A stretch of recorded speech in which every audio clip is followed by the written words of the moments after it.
یہ میں آپ کو بتا رہا ہوں کہ یہ چیزیں اقتدار کے ایوانوں میں پس پردہ ڈسکس ہو رہی ہیں، لیکن چونکہ ایک آدھا کو تیتر بٹیر جو ہے وہ ادھر موجود ہوتا ہے تو کوئی نہ کوئی انفارمیشن لیک ہو جاتی ہے۔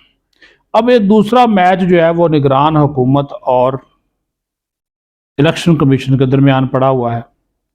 اب یہ سمجھ نہیں آتی کہ وفاقی جو حکومت ہے وہ کیوں جو آئی جی اسلام آباد ہیں ان کو بچانا چاہتی ہے، اور اکبر ناصر صاحب اور دوسرے جو ڈپٹی کمشنر ہیں اسلام آباد ان کو بچانا چاہتی ہیں۔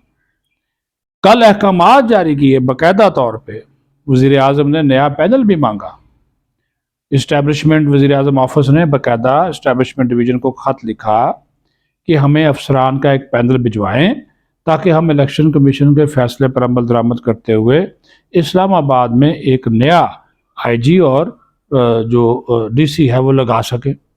لیکن آج ایک بڑا یو ٹرن لیا اسٹیبلشمنٹ ڈویژن نے اور نگران حکومت نے۔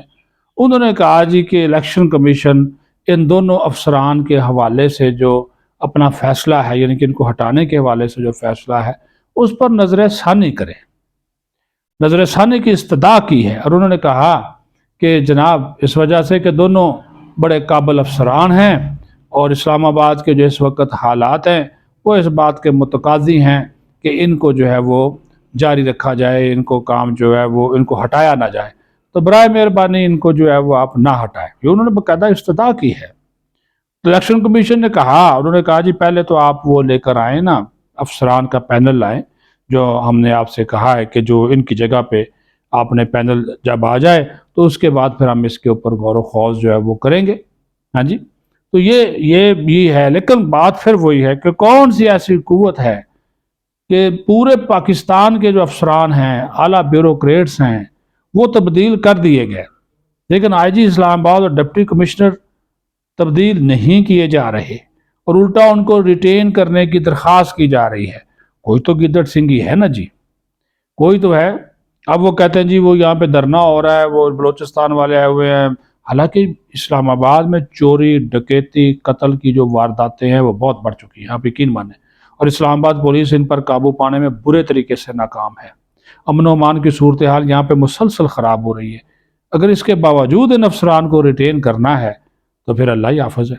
میری تو کسی کے ساتھ کوئی ایسی کوئی ذاتی دشمنی نہیں، لیکن آپ خود دیکھ لیں روزانہ درجنوں وارداتیں موٹر سائیکل چھیننے کی، موبائل چھیننے کی، کرنسی چھیننے کی جو نہیں آ رہی۔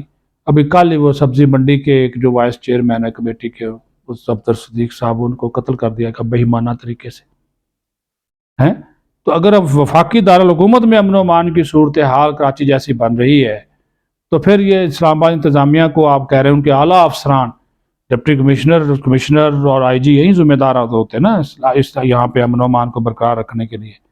تو اگر یہی اپنی ذمہ داری نبھانے میں ناکام ہیں تو پھر ان کو برقرار رکھنے کی کوشش کیوں جا رہی ہے؟ ان کی جگہ کوئی قابل افسران لائیں جو کہ شہر کو امن و امان کا گہوارہ بنائے۔ بہرحال دیکھتے ہیں اب اسٹیبلشمنٹ ڈویژن اس کے اوپر کیا فیصلہ کرتی ہے، لیکن عہد چیمہ کو جو ہے وہ ہٹا دیا گیا ہے، نوٹیفیکیشن ان کا جاری ہو چکا ہے۔ اب یہ نیا آئی جی اور ڈی سی جو ہے، کیا اس معاملے کے اوپر نگران حکومت کی جیت ہوتی ہے یا الیکشن کمیشن اپنا فیصلہ منواتی ہے؟ یہ ہم ایک دو دن میں ہر جو صورتحال ہے وہ سامنے آ جائے گی۔ اپنا خیال رکھے۔ پاکستان زندہ باد۔